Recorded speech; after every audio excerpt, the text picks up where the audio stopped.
Voici une photo de Mars qui provient des archives de la NASA. Vous voyez quelque chose? Oui, c'est un petit rongeur de l'Arctique que l'on aperçoit natif de l'île de Devon. Bien sûr, on sait que la NASA va expliquer aux fanboys que là, ils sont sur Devon. Ça s'appelle le Houghton Mars Project, ouais, qui justifie la présence de la NASA sur l'île de Devon, ainsi que celle d'un rongeur de l'Arctique sur leur photo de Mars.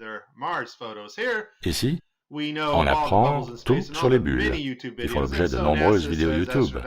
Et la NASA nous dit maintenant que les astronautes ont dorénavant des tubas pour prévenir la noyade. Là, nous avons le simulateur partiel de gravité qu'ils utilisent depuis très longtemps, pour simuler la pesanteur de l'espace. Aujourd'hui, les câbles sont un peu plus fins, ils se sont améliorés et ont incorporé des écrans verts. Ici, nous voyons un astronaute à Flagstaff en Arizona, et qu'est-ce que l'on voit dans le reflet de son casque? Je ne sais pas, peut-être que vous le savez.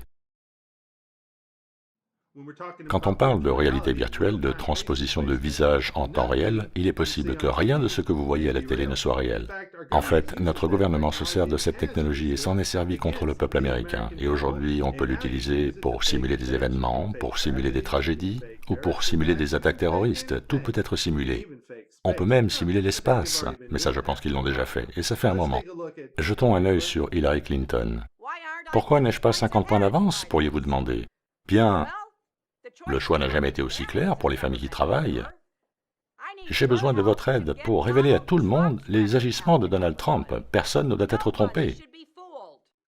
Personne ne doit être trompé. À l'évidence, Hillary ne suit pas ses propres conseils. Ce que vous voyez ici est Hillary en parfait CGI. Ceci fut réalisé pendant la campagne alors qu'elle était malade. On peut voir ici le cadre du modèle animé inséré dans le col de sa veste. Il y a également quelques fondus de plans subtils dans tout ceci. Ce n'était pas du live comme ils l'ont prétendu. Les amis, je ne vais pas m'attarder là-dessus. Il y aurait encore beaucoup à dire à ce sujet.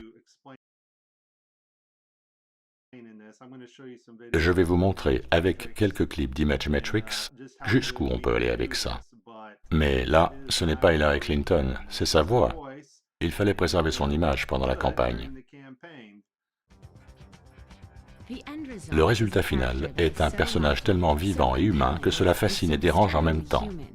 Yep, encore plus dérangeant quand ils s'en servent pour simuler des attaques terroristes.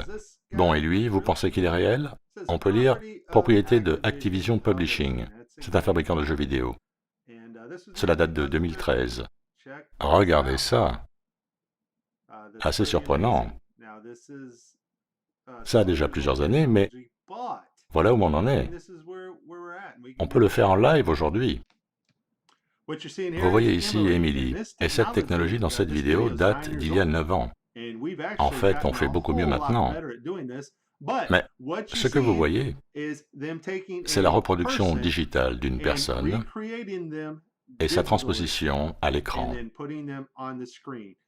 Assez incroyable quand on voit le résultat final. Nous sommes spécialisés dans l'animation faciale de haute qualité pour les jeux vidéo et les films. Bien, l'acteur est pris en vidéo. Celle-ci est alors analysée par notre programme qui se sert de sa performance pour en reproduire les expressions faciales. Et le client s'en retourne avec un trucage animé sous le bras. Bien, je pense qu'ils ont encore un long chemin à faire. J'ai connu mieux. Ça craint. Oh, je veux dire, sérieux, on peut passer à une autre question? Elles sont vraiment nulles. Pas bonnes. Terribles. En fait, ouais.